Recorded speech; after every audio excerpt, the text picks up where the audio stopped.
Fala pessoal, mais uma vez aqui no episódio do Avin Hour e hoje tô aqui com o Ricardo Guerra, o nosso head da Avin Corp.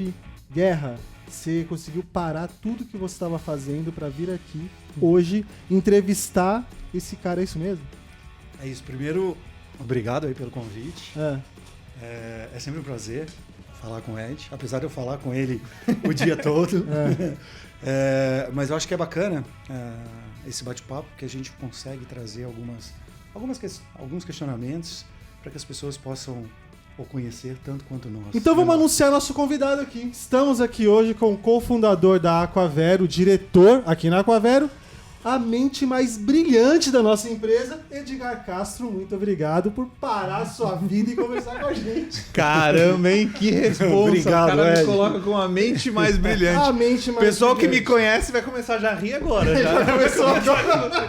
Fudeu. Ih, pode falar palavrão agora? Não, sei. deixa eu ver. 5h27? Não, já pode. pode. Tá liberado, Lucas, o palavrão? Tá liberado. Tá liberado o palavrão. Então vamos lá. E que os outros diretores não nos ouçam, né? Que os outros não nos ouçam. Mas o Ed, finalmente você aceitou o convite pra vir aqui sentar e conversar com a gente, né, cara? Porque a gente conseguiu entrevistar a sua mulher e você a gente não conseguia entrevistar de jeito nenhum. Eu sou tímido, na verdade. Sou um pouquinho tímido. Vamos começar. Eu achei que era pessoal, na verdade. O Akira falou a mesma coisa. Vamos lá, pra começar nosso papo aqui, conta pra gente quem que é o Ed, onde se formou, como começou a carreira profissional, conta pra gente aí. Legal. Bom, quem que é o Ed? Ed é um... Falar em terceira pessoa parece que eu sou o Pelé, né? Esse é o Pelé.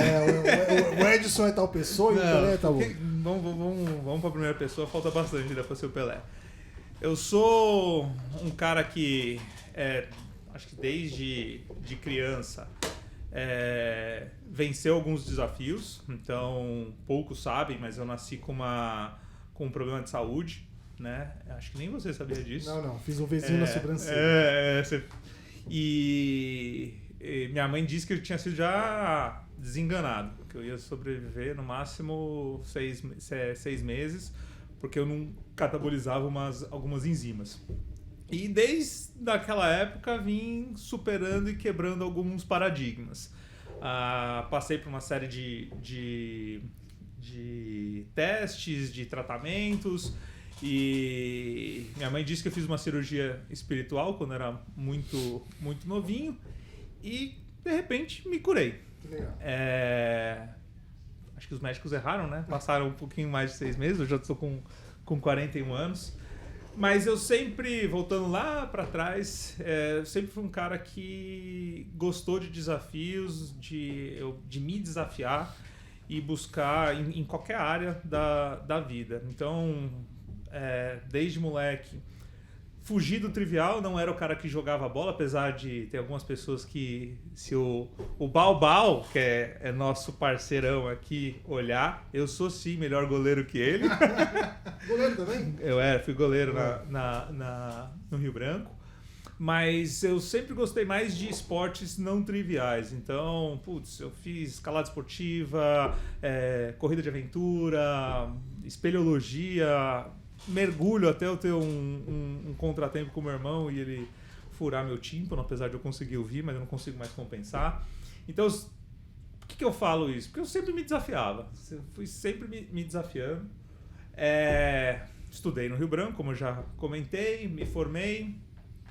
Por eu fazer esse monte de esportes radicais, quis ir para turismo. Descobri que eu não queria fazer turismo, queria ser turista.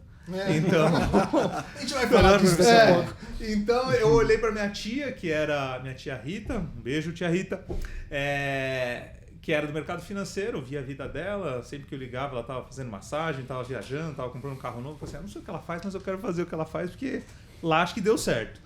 E para eu ser do mercado financeiro eu tinha que sair de turismo e ir para economia. Aí na época eu estava na PUC, saí, fui para a USP. Me formei na USP, não em economia, mudei para DM. E desde o comecinho entrei no mercado financeiro. Tive uma breve história no laboratório Fleury, como na área financeira. Boa. Bem pouquinho. Foi acho que o estagiário que ficou menos tempo lá na empresa. Fiquei 1 mês. Caramba! Não queiram isso, mas eu acho que sou uma das poucas pessoas que não só contou até 3 mil, de 1 a 3 mil, como escreveu também de 1 a 3 mil, porque eu tinha que escrever as notas. Tá. Então era um processo um pouco repetitivo e eu falei, não é pra mim isso. E aí eu saí... Mas conta esse negócio, eu não entendi. Como que é esse negócio? Você tinha que contar as notas. Como assim? Cara, logo quando eu entrei na USP, eu falei, bom, vou trabalhar. E comecei a ver algumas oportunidades. Tentei mercado financeiro é difícil entrar. Então, até o estagiário, os caras já cobravam experiência. O Guerra do mercado financeiro, ele sabe como é que funcionava. E eu porque queria trabalhar. Para mim, sempre com 18 anos, eu falava, meus pais não têm que gastar comigo, eu já tenho mais do que maturidade de pagar minhas próprias contas. E aí surgiu uma oportunidade no Fleury. Eu lembro que na época a entrevista teve dinâmica, falaram um monte de termos em inglês legais, tem job rotation, você vai passar por várias áreas. Eu falei, aqui deve ter um futuro legal. E aí me colocaram no faturamento. Primeiro dia, chego lá, comprei aquele terno bonito, caqui, aquela camisa verde e fui trabalhar. Quando eu chego lá, minha mesa não tinha computador, não tinha nada, tava do lado da minha chefe, que também não tinha computador, não tinha nada, tinha um lápis, tinha um negócio para molhar o dedo. Eu falei, legal. Isso em que ano? Putz, eu entrei em 2005. Tá. 2005. Papel e caneta. Papel e caneta e um negocinho que molhava o dedo para passar pra folha. Não fazer assim, para não lamber. Aí eu falei, legal. Qual que é o meu e-mail? Ela falou, não, você não precisa de e-mail, não. Eu falei, bom, o que eu vou fazer? Ela falou, você vai ajudar a gente aqui no faturamento, para isso você precisa separar. Então, tinha laboratórios Fleury, todos os laboratórios, eu estava na matriz, chegavam todas as guias de todos os seguros, de todas as filiais do Fleury, a gente recebia, e aí a gente tinha que separar as guias que vinham de cada laboratório por cada plano de saúde. Então imagina quantos planos de saúde existem hoje, imagina o cidadão que recebe todas as guias de um laboratório, que é um dos maiores laboratórios do país. Eram 2 pessoas no faturamento, então ficava com aquela mesa, por isso que não tinha computador, nem cabia computador. E aí você colocava todas os seguros. E aí você tinha que contar, né? Quanto que vinha para o Bradesco, para Golden Cross, para Porto Seguro, Sul América e assim vai. E aí o processo de uma das seguradoras, eu não tinha só que contar. Eu tinha que escrever num envelope cada guia.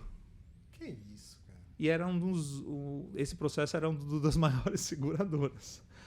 Aí eu olhei e falei assim, não, mas deve ser porque o estagiário, coitado, ele vai sofrer, mas depois ele vai evoluir. Aí eu olhei para frente, a minha chefe fazia a mesma coisa. Aí eu olhei para frente, a chefe da minha chefe fazia a mesma coisa. Eu falei, não é para mim. Aí eu mudei, fui para... Aí saiu do Fleury? Aí saí do Fleury e comecei a carreira no Bank Boston como estagiário de Cash Management. Boa. Aí você entrou no mercado financeiro. Entrei no mercado financeiro. Só que eu já entrei numa área comercial. Na época, o Bank Boston era um banco que tinha 37 agências, só que ele era conhecido por ser um grande titã dentro da área de serviços. Então, ele concorria com os grandes bancos, Itaú, Bradesco, não tinha Santander, era Real. Mas assim, ele se diferenciava por tecnologia e por atuar com uma venda consultiva. Era o Bank Boston e o Citi. Você lembra disso? Sim. E é uma coisa bacana você estar falando isso, porque era um banco que você tinha elogios de ambas as partes, tanto cliente quanto funcionários. Eu nunca ouvi uma crítica a esse banco. E até quando eu trabalhei no Citi, foi mais ou menos na época que muitos profissionais começaram a sair com a migração do Itaú. Então a gente absorveu bastante profissionais do Bank Boston. E assim, a gente ouvia o tempo todo que era uma escola muito bacana. Foi uma baita escola. Uma baita escola. Então eu acredito que você tenha aprendido muito nesse banco. Foi. Não, lá eu lembro meu chefe já começou falando assim, cara, aqui você vai aprender a ser um comercial diferenciado. A primeira coisa é você conhecer o seu corpo. Eu falei, hã? Eu falei, você tem 2 orelhas e uma boca. Então você mais ouve do que fala. A nossa venda, ela não tem que ser uma venda empurrada, e sim uma venda para solucionar uma dor do cliente. Então você começa com a venda. Muito bom isso. E aí você leva e traz a solução. Você chegar na frente de um cliente, e principalmente quando você atende a pessoa jurídica, abrir o jaleco e falar, eu tenho A, tenho B, tenho C. Você não está entendendo o que o cara tem, o que o cara precisa. Então, foi aí que começou todo o meu mergulho na área comercial. Vivi toda a época do Boston até o término dele. O Boston ele foi adquirido pelo Itaú. Teve até foi emblemático, porque os funcionários gostavam tanto que quando tiraram a águia, que ficava na Berrine, choraram, como se fosse deles. Era uma coisa bem, bem, bem curiosa. E aí entrei no Itaú. Quando entrei no Itaú, fui para o segmento institucional. O que é o segmento institucional? O segmento onde atende fundos de pensão, corretoras, seguradoras, gestoras de seguro, gestoras de recursos, corretoras de valores também. E aí fui atender lá os clientes dentro ainda de cash. Fui me desenvolvendo na carreira e virei RM. Qual que é a diferença? Eu era monoproduto e passo a atender o portfólio inteiro do banco. Certo. E aí eu entendia os clientes as demandas dos clientes e direcionava para as áreas. Um pouquinho semelhante que a gente tem hoje aqui na Aqua. Mas era um cara sempre inquieto. Por quê? Porque eu olhava tudo que eu fazia, olhava o P&L da minha carteira, o quanto de lucro gerava para o banco, e eu ficava com aquele comichão falando, pô, e se eu tivesse algo meu? Será que eu não conseguiria desenvolver e ter a minha empresa? E aí, nesse processo de brainstorm, você pensa as coisas mais inusitadas do mundo. E é até curioso, porque eu fui desde criação de pitbull, nunca criei. Uhum. Mas eu até pensei em criar pitbull, na época tinha um boom disso daí, até fazer festa. Falei, pô, conhecia muita gente, tinha um amigo meu que também conhecia muita gente. Falei, por que a gente não faz uma festa? Essa a gente quase foi para os finalmente. Era uma festa que era para 500 pessoas, a gente acabou fazendo um projeto de 2.500 pessoas. Pra quê? E aí ia virar uma rave. E aí acabou que o terreno que a gente tinha fechado declinou de última hora, porque a festa ficou muito grande, ele ficou com medo da gente destruir tudo. Sim. E graças a Deus eu tô aqui, né? Porque senão não sei nem se eu estaria vivo. Mas quase que a gente foi colega de profissão mesmo, né? Você ia fazer eventos, pô. Ia fazer eventos. Por isso que eu sou chato quando eu... Exatamente. E é uma coisa muito legal. Não tanto quanto o mercado financeiro, mas é uma coisa boa também. Uma coisa muito bacana. Mas aí, voltando até para Vaca Fria, fiquei com essas ideias de empreender, fiz algumas investidas dentro do mercado imobiliário com alguns amigos. Um abraço para o Marquinhos, que me introduziu isso daí. E num determinado momento surgiu uma oportunidade relacionada à minha esposa. Minha esposa já passou aqui, ela deve ter contado a história dela. Ela foi estudar fora num projeto piloto do Banco Votorantim. E a condição de ela ir era ela entrar nas escolas tops. Foi a oportunidade que eu vi de, vou morar fora, vou ter uma experiência e, em paralelo a isso, vou sair do ecossistema banco, porque é muito difícil. Para quem desenvolve uma carreira no mercado financeiro, você acaba sendo amarrado pelo próprio modelo de remuneração. Porque daí tem o bônus, você sempre fala, não vou sair porque tem o bônus do semestre que vem, mas eu vou deixar tudo isso para começar algo que eu nem sei se vai dar certo. Então foi um alinhamento de astros, que eu chamo, que eu fui acompanhar minha esposa em Morto e pedi demissão do banco. Lá eu comecei a empreender, não perdi dinheiro para Dedéu, porque eu inventei a história de construir uma trading de produtos de cozinha. Só que eu só colocava dinheiro, a turma que estava aqui, a gente não conseguia desenrolar a solução. Isso você lá... Eu nos Estados Unidos, e a turma e o aqui. Negócio aqui. E aí, estopei, falei, quer saber? Deixa eu aproveitar aqui o momento que eu tô, estudar, me qualificar, e se um dia for para empreender, a gente empreende. Acho que deu certo, a gente entrou aqui, na minha volta eu acabei reencontrando o Dudu, um abraço pro Dudu também, tô dando um abraço pra todo mundo, né? Manda aí. É legal que eu vejo o microfone e eu me sinto na Xuxa, sabe? Queria mandar um beijo pra minha mãe, pro meu pai. É o momento que todo mundo tá te vendo. E aí eu acabei entrando num projeto do Dudu. Isso na volta dos Estados Unidos? Na volta dos Estados Unidos. Tá. Bom, aí você já encontrou o Dudu aqui. Já encontrei. O Dudu é meu conhecido, meu amigo, desde a época do colégio. Desde o Rio Branco. Desde o Rio Branco. Tá, porque eu acho que tem uma lacuna que o Guerra vai perguntar aqui. Não, exatamente. Tem uma coisa muito curiosa nessa sua ida para fora, que assim, hoje a gente percebe que no dia a dia, que muitos brasileiros, quando querem morar fora, eles têm o American Dream, o Europe Dream. E eu acho que são culturas muito próximas do Brasil, ou seja, eu acho que a gente se assemelha muito, a gente tem uma influência muito grande dos Estados Unidos, por consequência Europa.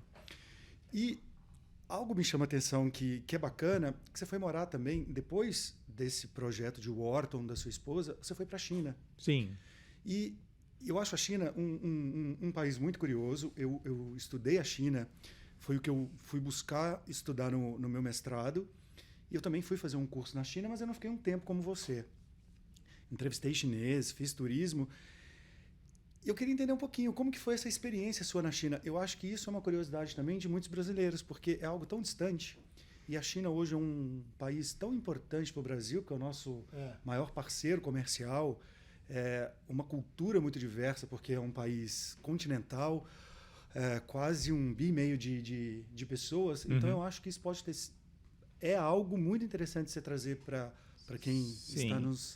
Cara, se eu fosse resumir... Ele tá perto, a China tá perto como parceiro comercial, só que ela é muito distante em cultura, né? Como que um cara sair daqui e morar lá, se eu cara? fosse resumir, é muito louco. É. Primeiro que assim, a minha etapa da vida em que eu decidi passar fora do país começou lá com o Wharton e depois eu fui fazer meu MBA. É uma das coisas que eu escolhi um MBA que era internacional, então o que se configurava internacional, ele era, se eu não me engano, na época era o MBA com mais nacionalidades que existiam, então eles faziam questão de ter uma diversidade muito grande de estudantes. E na hora de escolher a república, eu lembro que eu falei para minha esposa, ela falou assim, mas você vai já falar com os brasileiros? Eu falei, não, quero morar com o maior número de nacionalidades possível, menos brasileiro. Porque eu já conheço a cultura brasileira, eu quero abrir a mente. E aí eu fui morar com um filipino, um mexicano, 2 nigerianos e um sueco. Puta merda. Era curioso, era uma salada lá. Nossa. A parte de limpeza era uma coisa incrível. Assim. Imagina. Então, assim, eu já tinha vivenciado assim, culturas diferentes e nacionalidades diferentes. E uma das coisas legais também do meu MBA era que ele possibilitava uma etapa dele, um módulo dele, fora do país que você começava. Você começou. E aí eu tinha lá opções Londres, Dubai, China. Na hora que eu olhei China, eu falei, óbvio, vamos para a China, vamos para o não trivial. Se eu fosse resumir o que é a experiência de morar na China, foram quase 4 meses. Com uma palavra, é muito louco. É completamente diferente do seu dia a dia trivial. Você morava muita sozinho gente lá? Morava sozinho. Na verdade, a escola selecionava um hotel, ela bucava um hotel e os alunos iam para esses módulos fazer um programa dentro de empresas. Uhum. Então, tinham 2 empresas chinesas que toparam esse programa. Uma era uma seguradora e a outra era uma empresa de linha branca. Linha branca, para quem não sabe, é geladeira, fogão e tudo mais. Eu caí no projeto de linha branca. E então, o hotel ficava bucado com todos os estudantes, só que era longe do centro de Shanghai e longe até do campus. Então, você vivia aquela loucura que era o push-push, né, que eles chamavam. Uhum. Então, você ia pegar o trem, é muita gente. O guardinha do trem te empurra para entrar, senão o trem vai embora com gente caindo. Mas são as perguntas meio idiotas, assim, mas você então passou por toda a experiência. Você morava num lugar, aí você tinha que pegar esse trem, ser empurrado pelo guardinha. Comia lá direto. Assim, no começo você fica encantado com a culinária, depois fica cansado da culinária, tem muita coisa frita. Os hábitos são um pouco diferentes e uma das coisas que eu senti muito forte é a poluição. Dava pra sentir. Não, eu tenho dermatite até hoje por causa disso. Então, muito cinzento, o Ed. Marcão, tem um índice lá que é o índice Shanghai de poluição, que é por cor.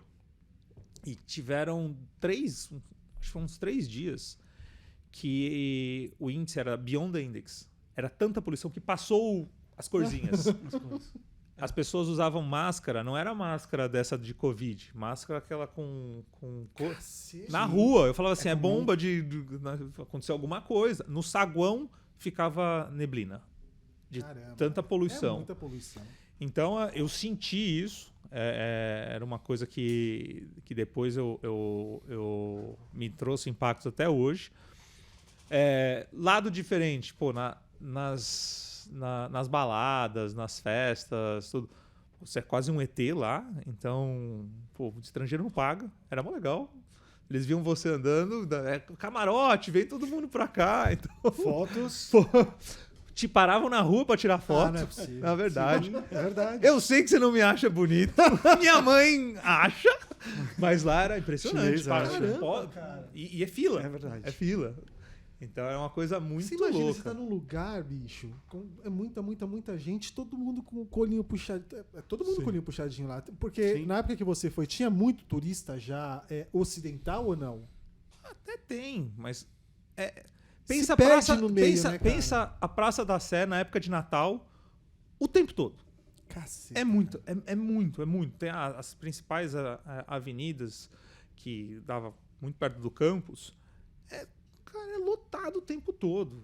Então, assim, e tem uma discrepância muito grande de condição social.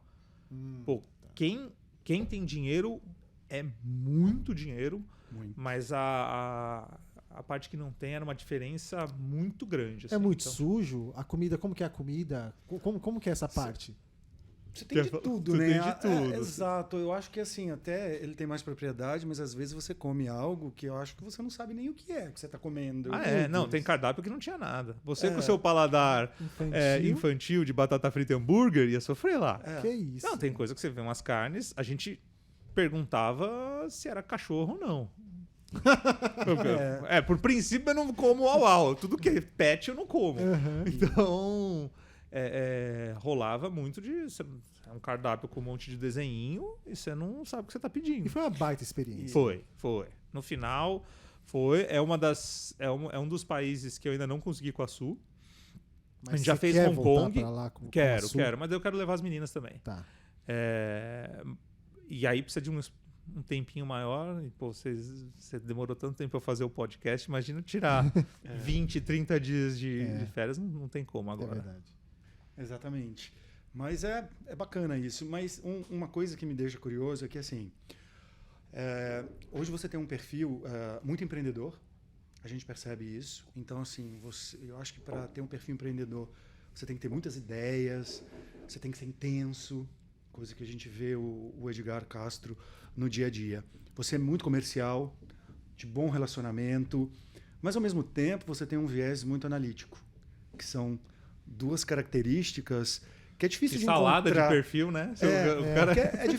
É difícil você encontrar numa pessoa, uma pessoa que seja... Porque quando o Ed precisa, ele é metódico, ele é analista, ele analisa mesmo dados, e ao mesmo tempo você tem esse perfil bem comercial, bem empreendedor. Eu que trabalho direto com vocês, para mim está sendo excelente, porque eu sempre fui muito comercial, enfim... Então tá sofrendo com o CRM, esse lado, né? Não, por incrível que pareça. A lagriminha do isso vai vir uma reclamação aqui. Calma.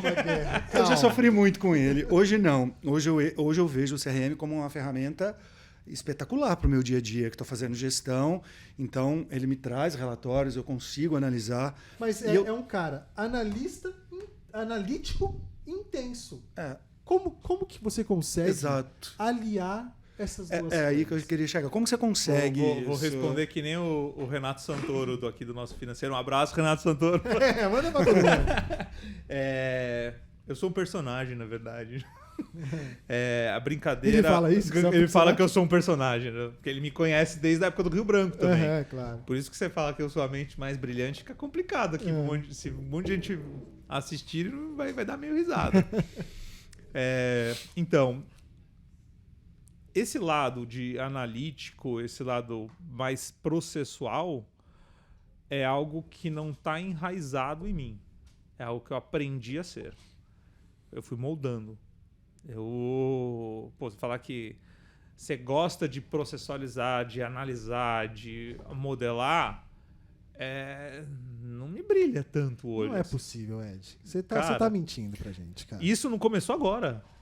O meu primeiro estágio lá no... Não no Fleury, porque lá não foi estágio, né? Não, o meu primeiro estágio no Bank Boston, eu respondia para um superintendente comercial, o Ellerson, um abraço pro Ellerson. Uhum.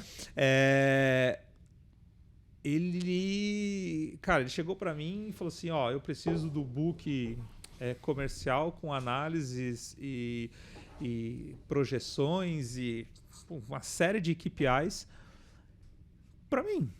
Era meu primeiro estágio. Eu sabia ligar o Excel e desligar o Excel, no máximo pintar uma célula. E eu falei, para quando? Ele falou, semana que vem. Então, assim, eu passei, acho que o primeiro mês de estágio indo embora do banco, meia-noite. Ninguém entendia nada, mas eu falei, vou entregar. E aí, o que acontece? Não é trivial, não é todo mundo que faz. Uhum. E aí você acaba... Pô, ele fez, desenvolveu. Aí lascou. E aí começou a ir. Chegou um momento que, pô, beleza, põe o que ele faz. Hoje, jogo as modelagens para mim. Pô, gosto de fazer? Eu até gosto, porque daí eu vou dar pitaco. Mas, pô, você quer fazer? Eu prefiro discutir análise do que montar. Certo, certo. Né?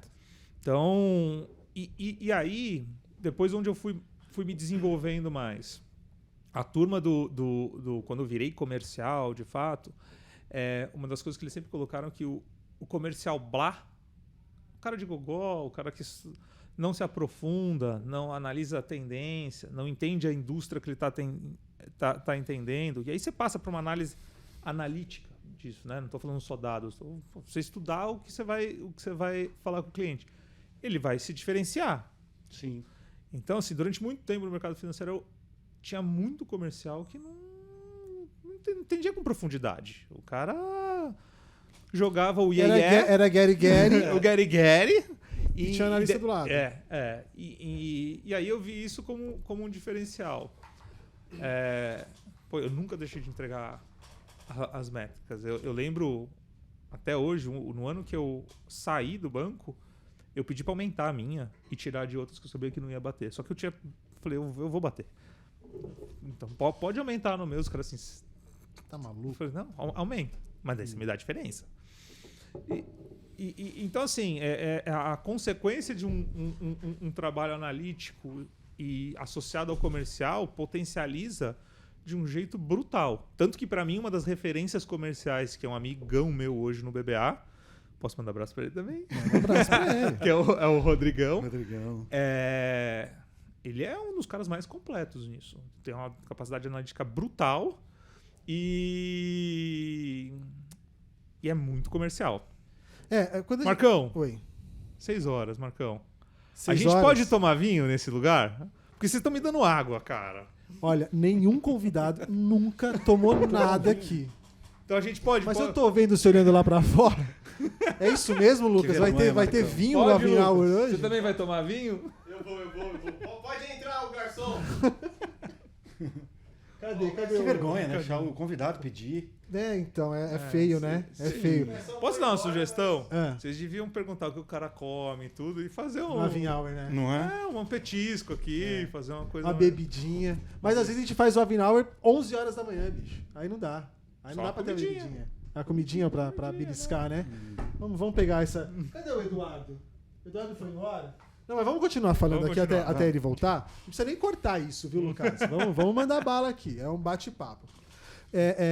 Quando eu vejo o mercado de assessoria de investimento, eu vejo muito que é um trabalho muito comercial. Isso se você olhar bem de fora, tá? Olhando bem de fora. É um trabalho muito comercial. Você precisa conhecer pessoas, Sim. né? Então é um trabalho muito... A matéria-prima são pessoas. São pessoas. Você precisa conhecer pessoas. E tendo uma estrutura como tem aqui na Aquavero, traz aqui, depois eu continuo no papo. O cara trouxe até taça, meu. Você queria que eu tomasse num copo na caneca? Na caneca. Só o Jô Soares que tomava isso aí no... Boa, vamos lá. Tipo,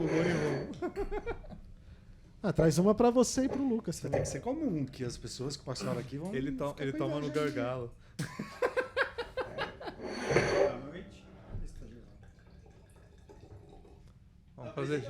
fazer Olha aí, cara. Olha Patrocínio da Conte Toro. Em breve teremos o nosso vinho. Em breve. Estamos finalizando um negócio ali. Vamos ver, acho que vai ficar legal. A Vin Wine. A Vin Wine. É mesmo, já tem a Vin Coffee lá em cima. É isso aí. Vamos lá? Vamos brindar? Saúde, obrigado. Saúde. Obrigado, Du. Obrigado, Lux. E você, não gosta de vinho? E aí, voltando lá para o mercado de assessoria. Então, a matéria-prima... Agora vai fluir, que é uma beleza. Agora vai embora. A matéria-prima de fato são as pessoas. Então o cara tem que ser muito comercial. Aí você olha para a estrutura da Aquavero, onde a gente tem ali um time de alocação, um time que monta portfólio e tal. Só que, cara, se o cara vier só com Gary, ele não vai se perdurar na profissão, ele não vai se perdurar como um assessor de investimentos. Então, cara, além de ser comercial, além de ter bom relacionamento, além de conhecer muitas pessoas que são o target do nosso negócio, ele tem que saber o que ele está fazendo com o patrimônio do cara. Óbvio, ou seja, é uma responsabilidade enorme. É uma responsabilidade muito grande. Ele não pode só fincar o pé na estrutura que nós temos de alocação ali, de montagem de portfólio. Ele tem que saber o que ele está fazendo. A estrutura é para o assessor, né? É para o assessor. Ela não substitui o assessor. Isso é muito importante. Isso com certeza. Mas eu concordo com você, Marcão. E aí, assim, a indústria chegou nesse momento. Então, quando você olha lá atrás, eu vou parafrasear até o Akira, um abraço para Akira, o assessor lá atrás, se ele remasse para trás, ele ia para frente. Foi o que a gente conversou semana passada. Isso aí. Então, se o cara fizesse tudo errado, dava certo. Dava certo. Só que a indústria não fica assim para sempre. Ela se sofistica, ela amadurece.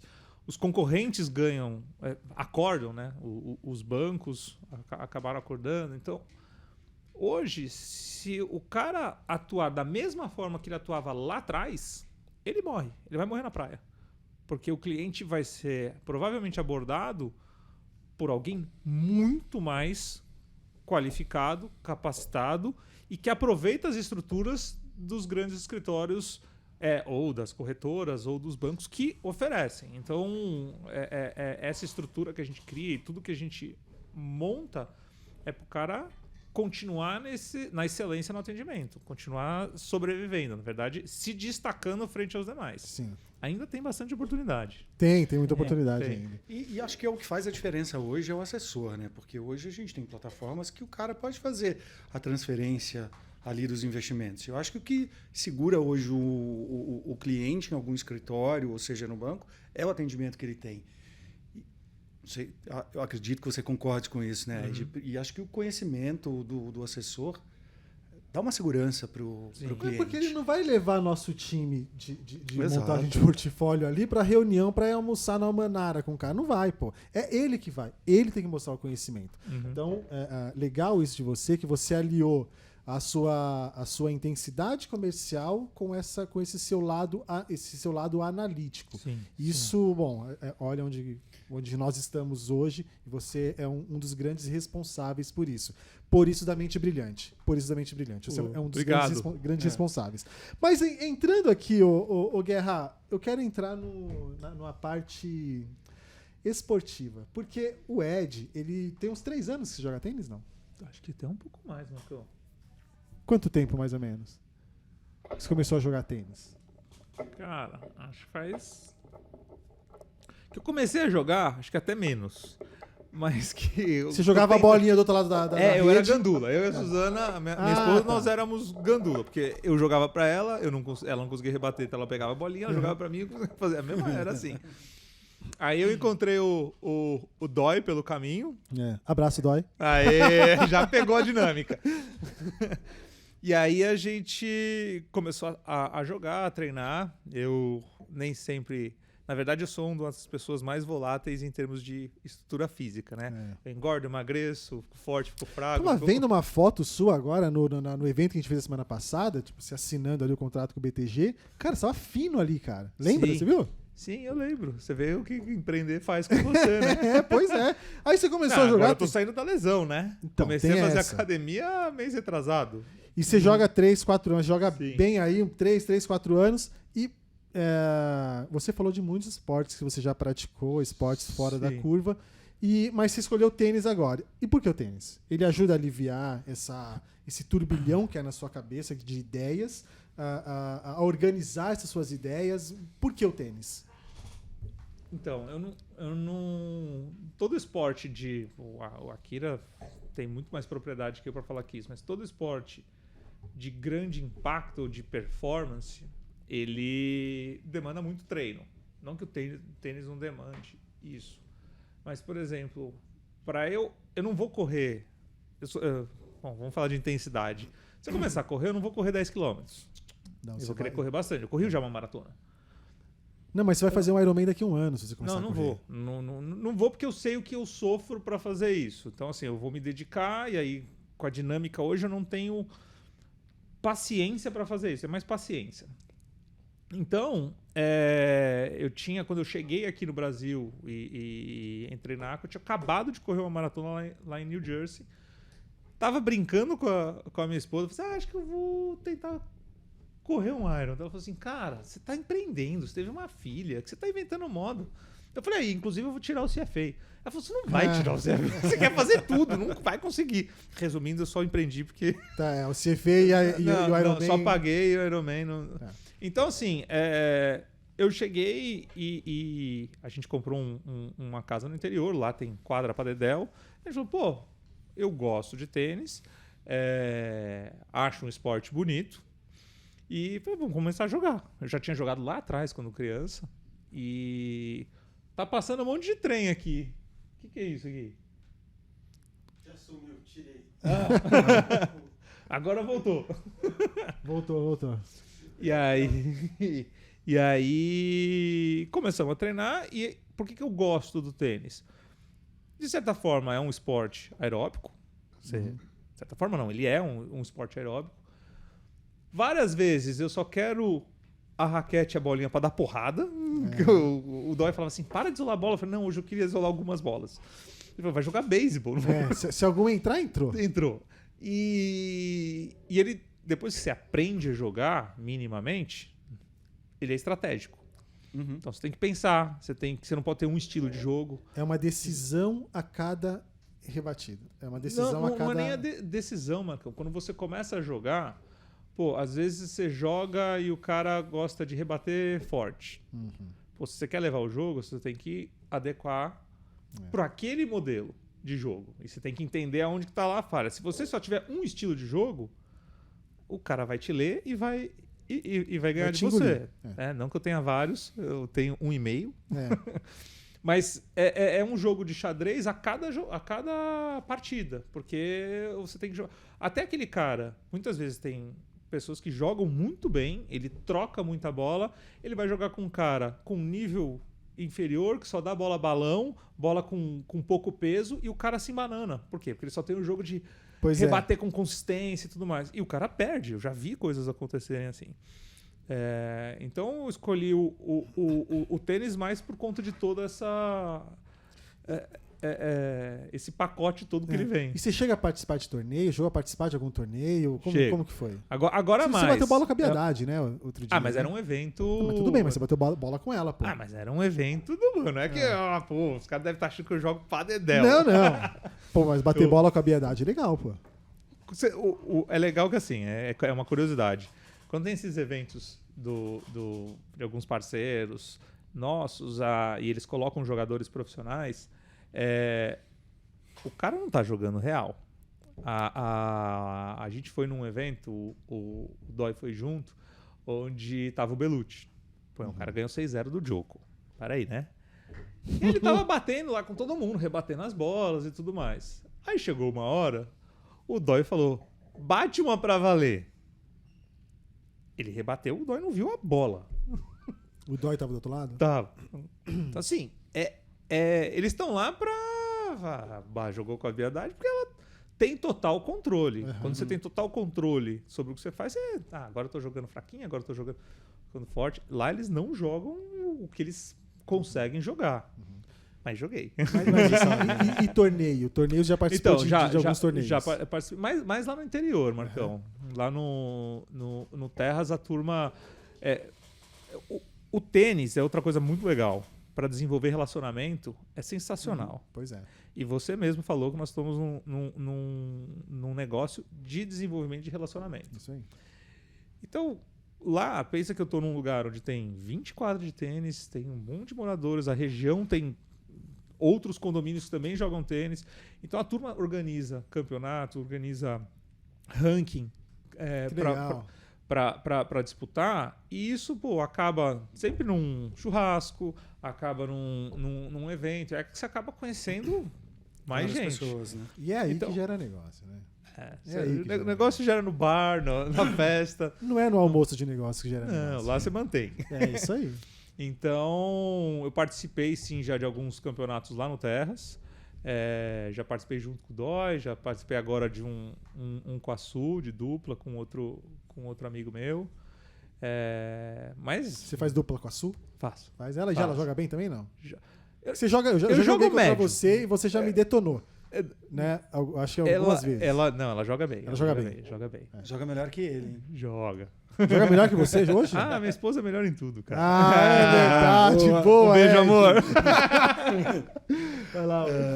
Ed, é legal você estar falando do tênis, porque acaba sendo uma forma de você escapar também ali do dia a dia, né? Sim. É uma forma de você desestressar. Mas eu sei que você é um cara que gosta muito de viajar também. Gosto. E já me contou altas histórias de viagem. Mas hoje, qual foi aliás, se você for olhar hoje, em todas as viagens que você já fez, qual foi uma viagem que te marcou muito? E você poderia contar essa experiência pra gente? Nossa, difícil a pergunta, hein? Porque toda viagem é muito legal, né? Mas... Não, assim, eu dividiria ela em experiências que eu acho bem diferenciadas. 3 anos atrás, eu fui pro Equador escalar um vulcão de neve. Então, baita, a gente tem aqui um diretor, o Ale, que faz direto. Não vou mandar um abraço pra ele, senão vai ficar triste.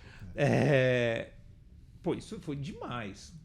Essa me marcou por você se desafiar, desafiar na própria natureza. Eu subi o outro eu não consegui subir porque a tampa do meu calcanhar soltou. Nossa, cara. Sangrou um pouquinho, daí era muito risco continuar andando. Que loucura. Mas assim, acho que de experiência, que eu levo pra vida, acho que a mais marcante foi o Sudeste Asiático. Putz, era surreal. A gente foi para alguns países, foram 30 dias viajando, e aí a gente percorreu, vou tentar lembrar todas, a gente percorreu Tailândia, Laos, Camboja, Mianmar, tinha acabado de abrir, então era um país que não tinha nem... Era a antiga Burma, então não tinha nem sistema financeiro, não aceitava cartão. Você tinha que avisar do aeroporto que você estava indo para Mianmar, você dava o dinheiro e eles te devolviam notas sem ter nenhum... notas que pareciam que tinham sido impressas na hora. E falou, não dobre, porque eles não aceitam. E aí você levava dólares 100% lindos, assim. Hong Kong, né, foi China. E aí voltei para as ilhas. Lá... Vietnã também. Foi um mix de... Tudo na mesma viagem? Tudo na mesma viagem. Foi um mix de cultura, experiências, a parte de comida. Foi demais, cara. E pasmem, foi uma das viagens mais em conta que eu fiz, cara. É mesmo? É outra realidade, Marcão. Eu tô contando pode contar um capítulo? Claro. Eu casei com uma engenheira. Então, você fala de fluxo e processo, lá você vê lá a gaveta de meia dela é por cor, é organizadinho, um negócio meio maluco. E aí a gente estava planilhando a viagem, se organizando, que eram 30 dias, vários locais. A gente estabeleceu lá, quanto que a gente vai gastar por dia em hotel? Lá é um pouco mais barato. Aí a gente falou, a gente vai para os Estados Unidos?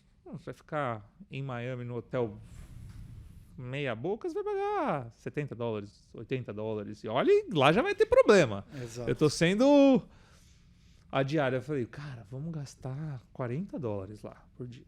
Acho que a gente vai estar bem hospedado. Aí um dia a gente chegando em Camboja, aí a gente chega no hotel, tinha um cara segurando a placa pra gente. Eu falei assim, família Castro? Deve ter... Opa, perdão aqui. Deve ter alguém da família Castro. Fomos, pegamos o tuk-tuk, nem fomos falar com o cara. E fomos embora. Chegamos no hotel. Ah, vocês são a família Castro? Achei que vocês não vinham, a gente tava te esperando no aeroporto. Eu falei, nossa, era a gente. Eu falei assim, vocês passaram do cara da família Castro e pegaram... não achei que era pra gente. É. Eu lembro até hoje, a gente pagou $30 naquele hotel por dia. Aí os caras colocaram a gente e falaram, não, vem cá numa sala de espera. Eu falei, Suzana, abre aí o cartão que a gente passou errado, cara. Não é possível. É um hotel, assim, inexplicável. Aí dando bebida pra gente. Enquanto a gente vai trazer aqui o formulário. Eu não fui pro balcão, eu fui pra uma sala que tinha TV, que tinha... VIP. Eu falei assim, a gente pagou mais. Aí assinamos tudo. Eu falei, você tem um elevador exclusivo. Eu falei, pagamos $30 mil ao invés de 30. Não! Cara, a gente foi pra um quarto, tinha 120 metros quadrados no nosso quarto, um deck, tudo, $30. Caramba, cara. Foi a mais barata de todas. E a culinária era boa? Não, a culinária lá, você não ia gostar, porque não tinha hambúrguer e batata frita. Com certeza eu não ia gostar. Mas pra mim foi sensacional. Demais. Qual foi a coisa mais estranha que você já comeu nessas viagens aí? Água viva. Que é isso? Água viva, barbatana de tubarão. A Suzana toma uma sopa de tartaruga. Por princípio, eu não como animais pet. Então não como. Mas acho que mais estranha foi a água viva. Cara, água viva, bicho. Meio... E como que é? Cozida? Cara, é uma geleinha, cara. Não, mas como que eles meio preparam? astringente tudo. Era uns filetinhos. Não era água viva da Austrália. Que te queima. Tá. Entendi. Ed, e essa viagem foi antes de você retornar ao Brasil? Foi bacana. Foi. E aí, quando você retorna ao Brasil, você vem para Aqua Investimentos. Então, Aqua Investimentos, lá atrás. Então, que ano que foi? Então, Aqua Investimentos. Eu cheguei aqui, eu e o Dudu, a gente conversava desde 13. Tá.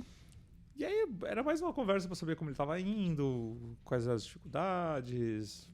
Mas você já estava olhando o negócio? Não, ele verbalizava e eu demonstrava interesse. Tá. Mas a gente não falava de valor, não falava de nada. Era, eu lá atrás, eu não queria voltar para o Brasil.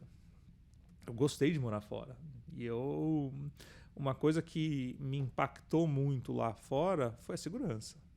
Cara, é outra realidade. Uhum. Não existe você estar andando, que nem a gente anda aqui na Faria Lima, e você tá começando a piorar. Né? Acabei de voltar de São Francisco, na Filadélfia, também fui. Os caras estavam falando que tá começando a aumentar o índice de violência lá no estado de roubo.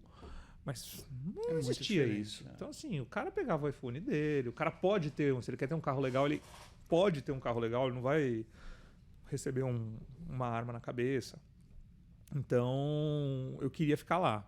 Mas aí, quando eu voltei, aí que a gente estreitou e decidiu montar a sociedade. Mas conclui sua pergunta, desculpa. Não, eu queria entender um pouquinho como foi esse início, né? Porque as pessoas veem hoje você bem sucedido, rodando um negócio, e as pessoas acham que é muito fácil, né? E a gente sabe que no início isso é muito difícil.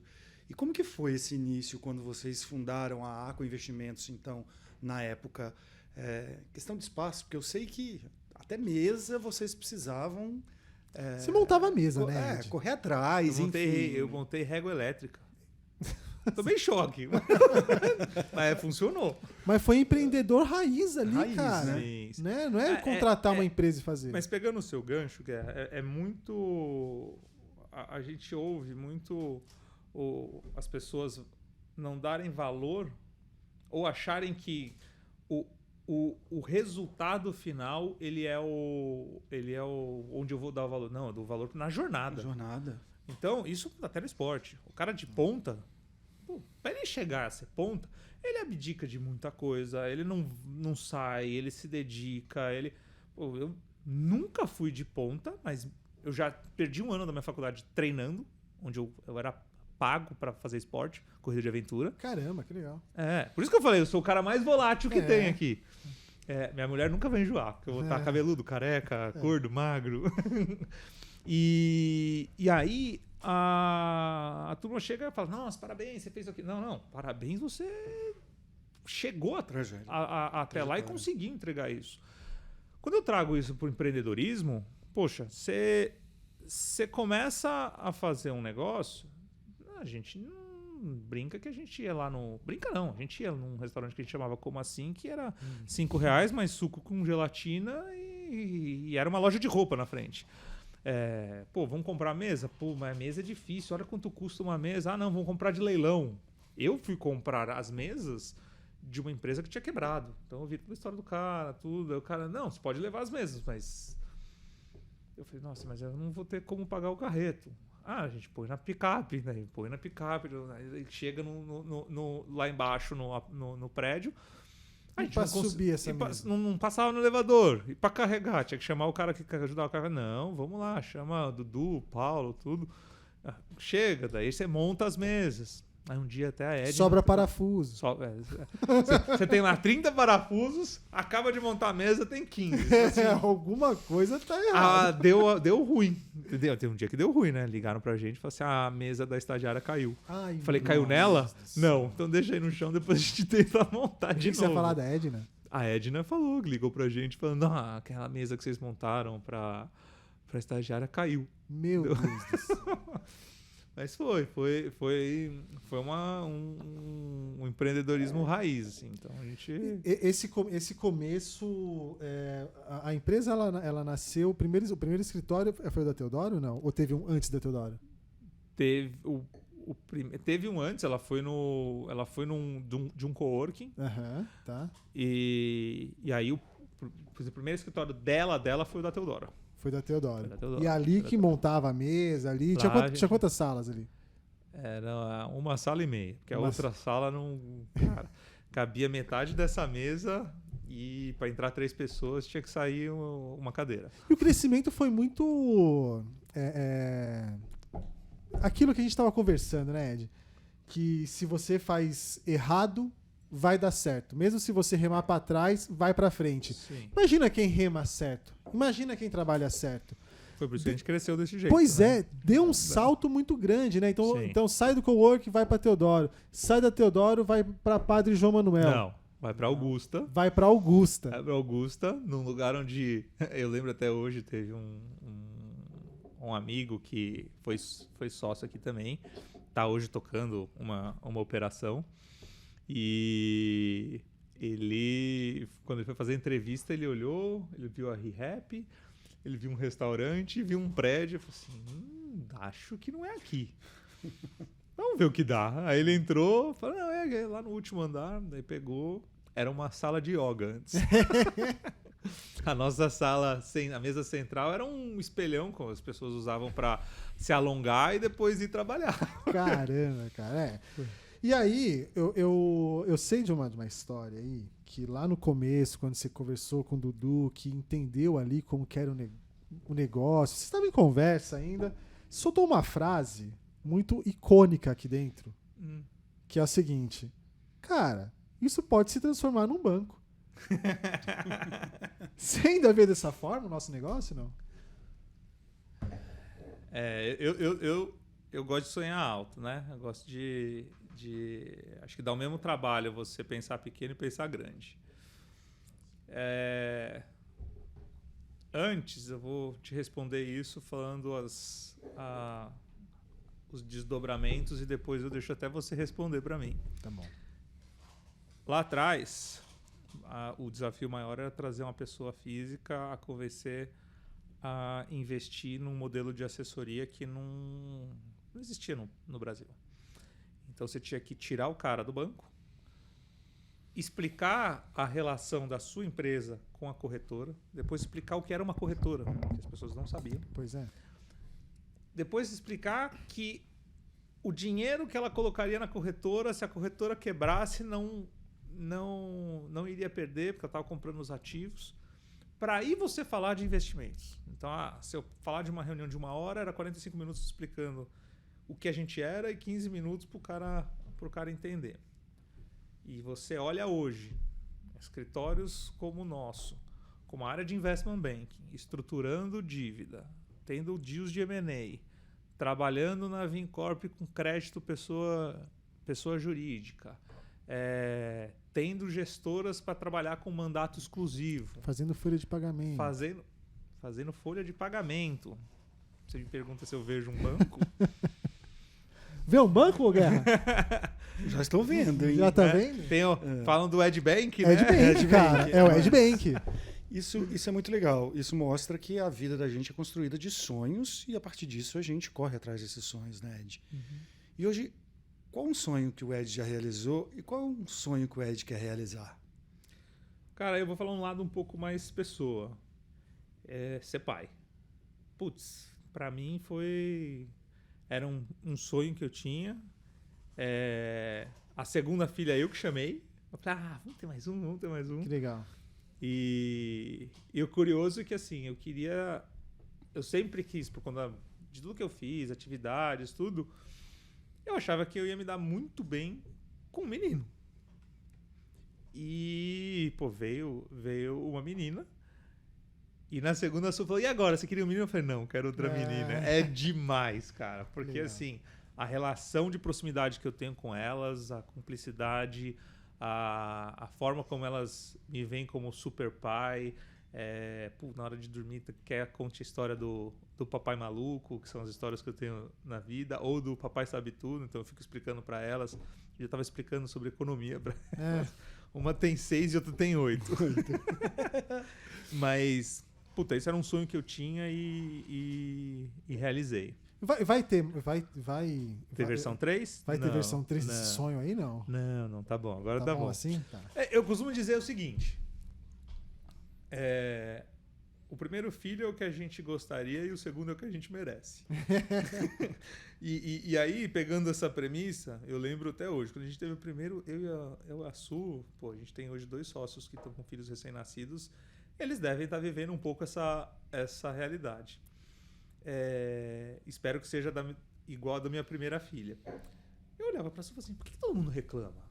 A nossa dorme no horário, come o que tem que comer, não chora.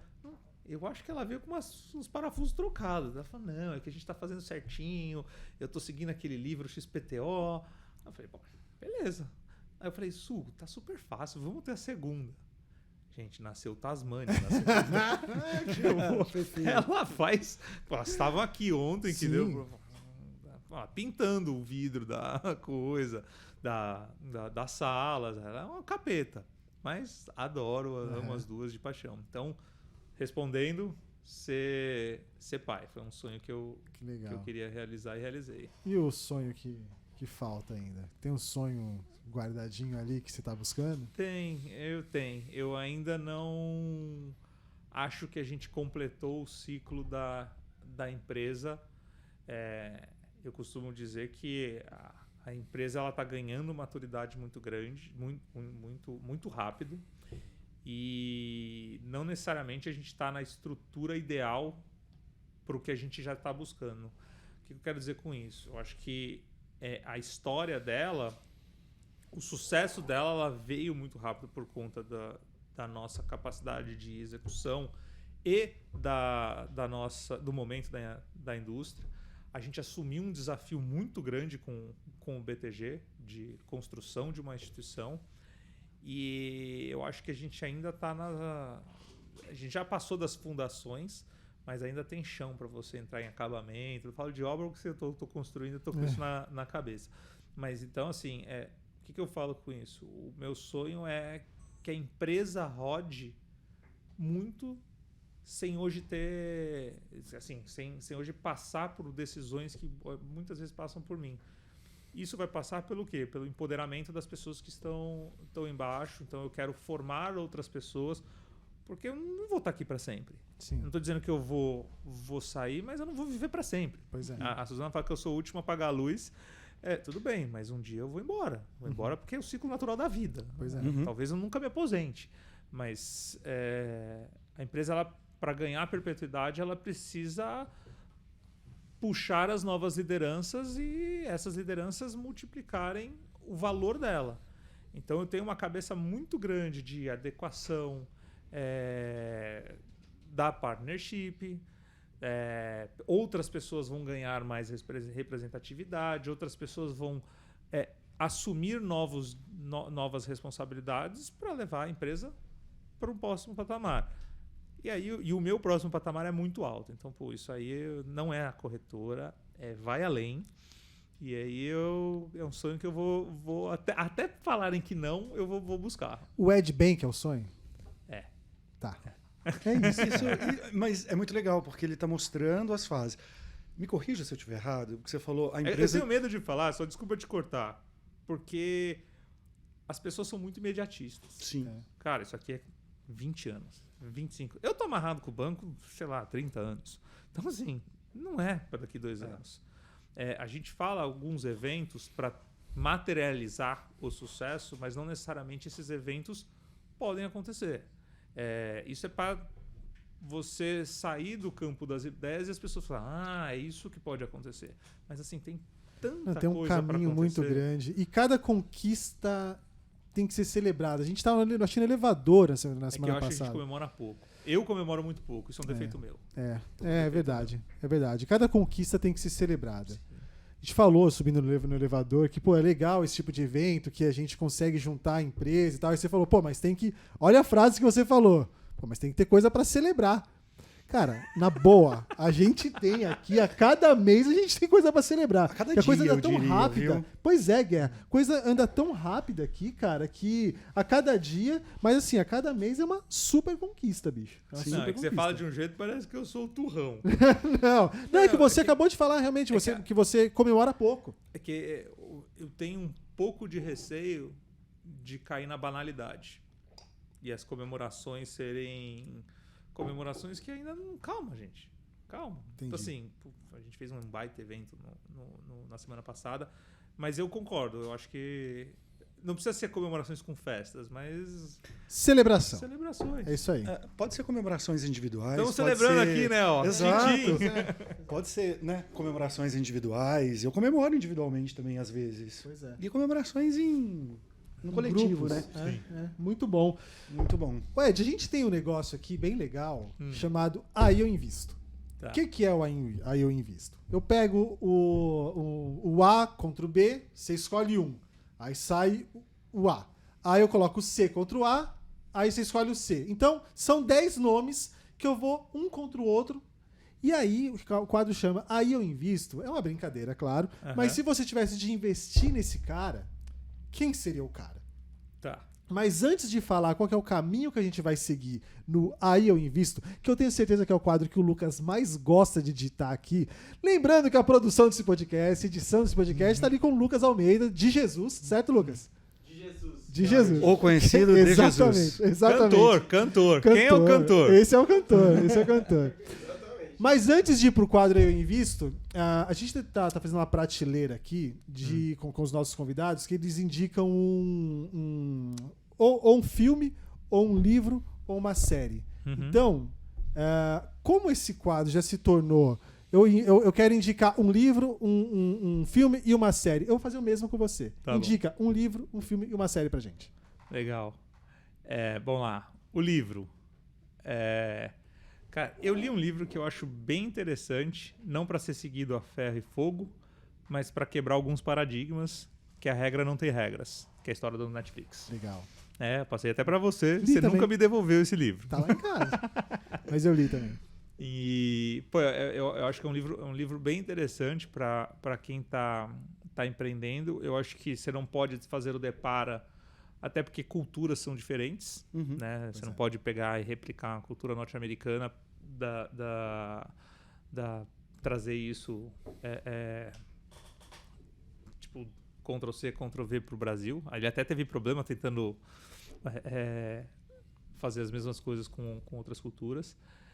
Mas eu acho que te abre a cabeça para uma série de situações onde você pode criar um ambiente de alta performance, sendo pragmático e dando mais liberdade, desde que essas pessoas tenham a maturidade para ter essa liberdade. Exato.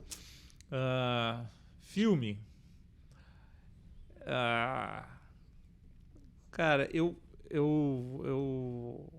tô passando uma série de filmes na verdade, eu sou o cara que mais assiste filme com minhas filhas, né? Uhum. E recentemente eu assisti aquele do Will Smith, o King Richard, que é o Animal. da história das Williams. da Serena e da Vênus. Putz, aquele filme eu acho demais, cara. Porque mostra superação, mostra dedicação, mostra foco. Planejamento. E cria um monstrinho, né? Porque a Bibi já tá falando assim, quero parar as outras atividades, quero fazer tênis todos os dias, porque eu vou jogar fora. Vou jogar lá nos Estados Unidos. Caramba! Aí você fez igual o Julius quando a filha dele falou que queria um emprego, né? Você falou, filha! Eu falei, pô, a Su ficou meio assim. Eu falei, cara, deixa ela ter experiência. Mas elas estão praticando hipismo, né? Elas fazem. A agenda da minha filha. Tenta fazer um podcast pra você ver. Não tem agenda. Ela faz hipismo, faz circo, faz teatro, faz tênis, faz patins inline, skate lá nas rampas que tem lá nos streets. Mas ela quer se dedicar ao tênis. Eu falei, mas aí você não vai conseguir fazer as outras coisas. Ela falou, tudo bem.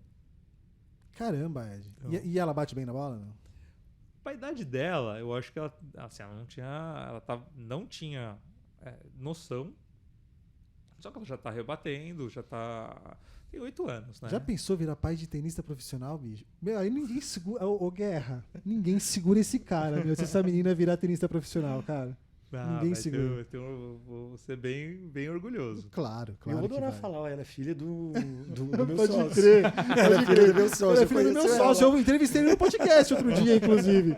O Ed, então o filme é o filme das Williams. Como já é King Richards, né? King Richard. Beleza. E a série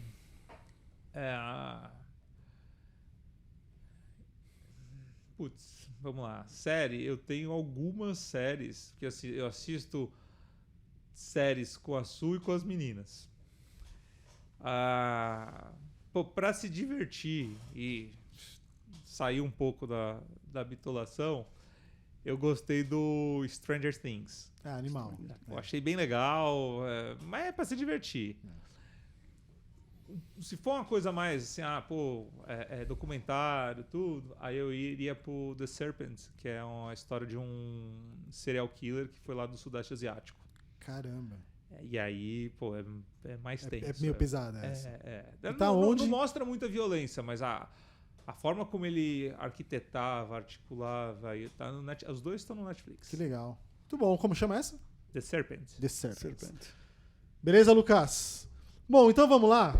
Vamos pro quadro aí, eu invisto. Da hora, vamos ver. A gente vai fazer com jogadores de tênis. Pô, você joga tênis, sua filha joga tênis. Vamos fazer com jogadores de tênis. Isso não implica que eu assisto tênis, né? Eu sou aquele cara que eu gosto de fazer as coisas. Eu sempre fui assim. Até quando eu queria saltar de paraquedas, eu não quero que o outro salte comigo. Eu queria eu saltar de paraquedas. Você é aí doido, eu fui ver cara. o curso de paraquedas. Essa foi uma coisa que eu não consegui fazer também. Quem sabe isso aí um dia. Pode ser. Mas eu saltei. Mas você já saltou? Já. Quantas vezes? 2. Só fez de bungee jump também. Eu não tenho a menor coragem. Eu também tenho paladar infantil pra essas coisas. Não tem jeito. É que chega uma certa idade, gente. Chega uma certa idade que a gente com medo. É por isso mas que você faz. Eu tenho a mesma idade. Você tem 40 ou 41? Você fez 41 agora, 41. Né? Em março. Mas bungee jump eu saltei 41 também. 2 anos atrás. Lá no da África. Com 39. 200 e... Soltei esse tantos metros. Você também? Hoje eu acho que eu não soltaria mais, mas soltei. Eu tava lá em cima, eu falei, cara, quando eu vou voltar aqui de novo? Preciso soltar. Soltei. Tá ótimo. Já tive a experiência uma vez na vida. Exato. Minhas filhas choraram porque não saltaram. Eu falei, não pode. Uma tinha 5 anos, a outra tinha 3. Não podia ainda, mas vai levar elas lá pra pular. Vamos lá, o Ed. Vamos começar aqui. Eu peguei... Como a gente tem um portfólio muito grande de tenistas, né? Eu peguei os vencedores de Grand Slams. Tá? Então, uns mais antigos e a maioria atuais. Vamos começar aqui, então, com 8 vezes campeão de Grand Slams, André Agassi, contra o 14 vezes campeão. Ele só fica atrás do Djoko, do Federer e do Nadal. Sampras. Peter Sampras. Isso aí. Uhum. Então vamos lá. Agassi ou Sampras? Agassi. Agassi. Tá. Tem uma Por quê? explicação? Tem. Por quê? Primeiro que ele joga no jeito que ele se veste. É no meu estilo. Legal. O Dói fala que eu pareço o Adam Sandler jogando. Então, o jeito icônico dele eu acho muito legal. A mudança capilar. A mudança capilar, igual a minha, né? Agora já tá caindo de novo, né? Por causa do capacete e do tratamento também do ombro. Acabou caindo de cabelo. Mas tem um fato dele fora das quadras que eu acho o cara meio fora de série. Não sei se você sabe, ele tem a Fundação Agassi, que na verdade ele auxilia crianças carentes na educação. Educação é uma coisa que eu acho animal. Pô, se eu pudesse um dia deixar um legado, era construir algo relacionado à educação. Eu dou super apoio para as ações que a gente faz aqui no Impacto Solidário e tudo mais, mas assim, o trabalho que a gente tem de educação financeira, eu acho isso super importante. Não na ponta do cliente. A gente faz aqui também para os nossos sócios, os nossos assessores e para as pessoas do back-office. Para o back-office, exato. Então, esse lado de educação, esse lado de ação solidária que o cara faz fora das quadras, para mim, eu acho animal. Acho animal. Bom, então Agassi... Bom, próximo é uma porrada já, cara. Agassi ou Nadal? Daí não dá, né? Daí você já pode parar, né? Já pode parar? Pra mim é o melhor jogador que tem, cara. Não, mas tem mais aqui, hein, cara? Não, tudo bem. O Nadal, o cara é agressivo jogando. O cara é símbolo de resiliência, de superação. É até foda de achar um outro cara. É um cara que você devia ter deixado ele lá pro final. Calma que tem gente boa pro final no lado aqui. social, ele ajuda também crianças. Ele tem a Fundação Nadal também. Boa. Nadal, né? Bom, Nadal. A gente vai passar por outros aqui, cara. O Nadal ou Alcaraz? Carlos Alcaraz? Gosto do Alcaraz, acho muito bom, mas ação muito nova. Espera amadurecer. Se fosse olhar como um investimento, fica lá na Blue Chip lá.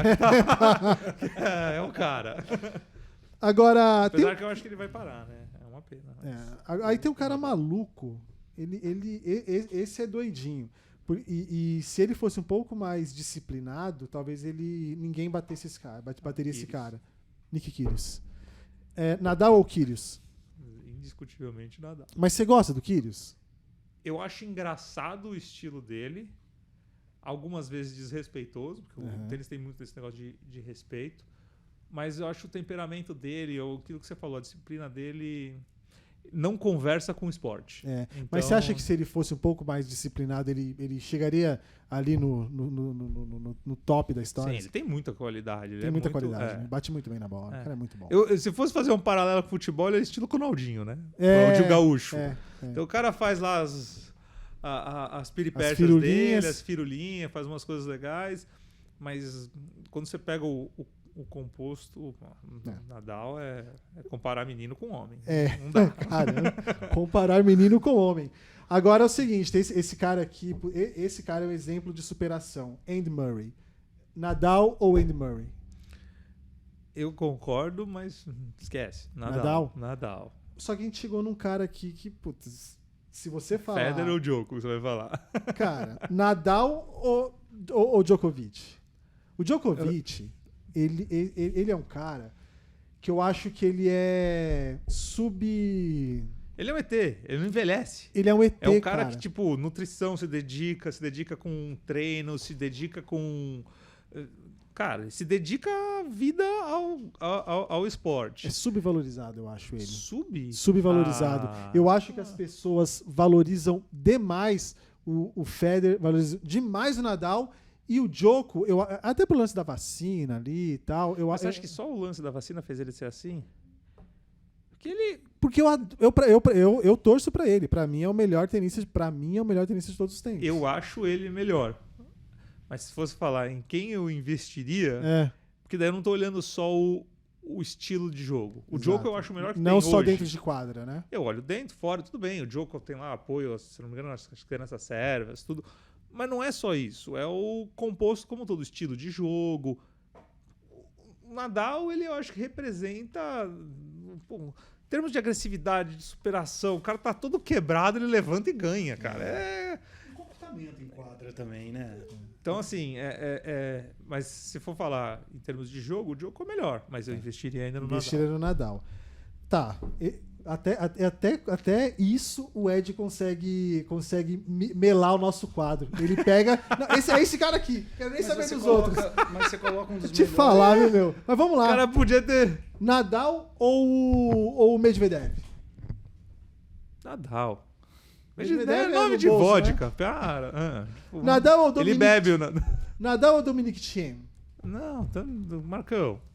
O Thiem ganhou... Eu não tenho certeza. Eu acho que foi aquele Australian Open da vacina que o Djokovic não foi. Quem ganhou foi o Thiem. Sim. O cara ganhou o Grand Slam, cara. Em cima dos outros gigantes. Ele foi o como chama aquele jogador? Se for assim, beleza. O Alcaraz também ganhou. Quantos o time ganhou? Acho que ele ganhou um. Ele ganhou o US Open. US Open, né? Ele ganhou o US Open. Não foi o Austrália? Achei que tinha Não, sido a Austrália, quando o Djokovic não foi, o Nadal ganhou. Ah, tá. Então, quantos o Nadal ganhou? Puta, 22. Acabou. Então tá bom. Aí eu invisto em Nadal ou o monstro sagrado de todos os tempos do tênis, Roger Federer. Assim, se fosse... A discussão ficaria por daí preferência se fosse colocar os três. Eu acho que é outro jogo que eles têm, né? Nadal, Djokovic e Federer. São caras que ficaram revezando, são recordes de recordes e tudo mais. O Federer, pra quem gosta do estilo clássico, é ele. Ele é um gentleman na quadra. É o backhand perfeito de uma mão, movimentos perfeitos. Eu sou do cara mais raça, o cara mais agressividade. Então, o meu estilo... É que assim, são três iguais, mas é o meu estilo. Se fosse para escolher... se fosse pensar racionalmente, que não é o quadro eu invisto, poderia ser um basket que eu escolho um pouquinho de cada um. Eu colocaria nos três. Lógico. Mas aí não teria graça. Mas não teria graça, né? Estraguei seu quadro. Escolhi um cara... O cara quer mudar a regra do quadro aí eu invisto. Meu Deus do céu. A regra não tem regras. A regra não tem regras. Boa sacada. Entre o Federer e o Nadal, aí eu vou escolher pelo estilo. Pelo estilo. É indiscutível que é aquilo que você falou. É um monstro. Mas são três ETs, né? Aí eu invisto Rafael Nadal. Isso, aí eu invisto Rafael Nadal. Muito bem. Um abraço pro Rafael Nadal. Um abraço pro Nadal. Com isso, Ed, foi um papo super legal aqui. Conheci coisas de você, eu já te conheço aqui há quase 4 anos. Conheci coisas de você que eu não fazia ideia. O papo foi bem descontraído. Foi o primeiro que teve vinho. Guerra, obrigado você também por ter participado. Obrigado você pelo convite. Obrigado, Ed. Obrigado, Guerra. Obrigado, Marcão. E Ed, obrigado, viu? Não, obrigado aí, gente. Vamos fazer de novo daqui uns 5, 6 meses. Vamos ver como que a empresa vai estar, onde que vai estar. Até lá vai ter um monte de coisa para criar pergunta nova. Vamos. Aí daí você pode também mudar o quadro de... E muda o quadro daí eu invisto. Exato. E você que assiste a gente aí, vamos fazer o nosso jabá aqui. Segue a Aquavero em todas as redes ali. Siga a Aquavero no Instagram, no LinkedIn, no Twitter, no... TikTok, até o TikTok. Suas filhas são no TikTok, não? Minhas filhas, elas não têm rede social ainda. Não tem rede social ainda? Não. Quando começarem, vão querer ir pro TikTok, elas vão encontrar a gente lá no TikTok. Com certeza. E aqui no YouTube, ativa o sininho, compartilhe esse podcast aqui com seus amigos e muito obrigado mais uma vez por assistir a gente. A gente se vê no próximo episódio. Valeu! Valeu, gente. Obrigado.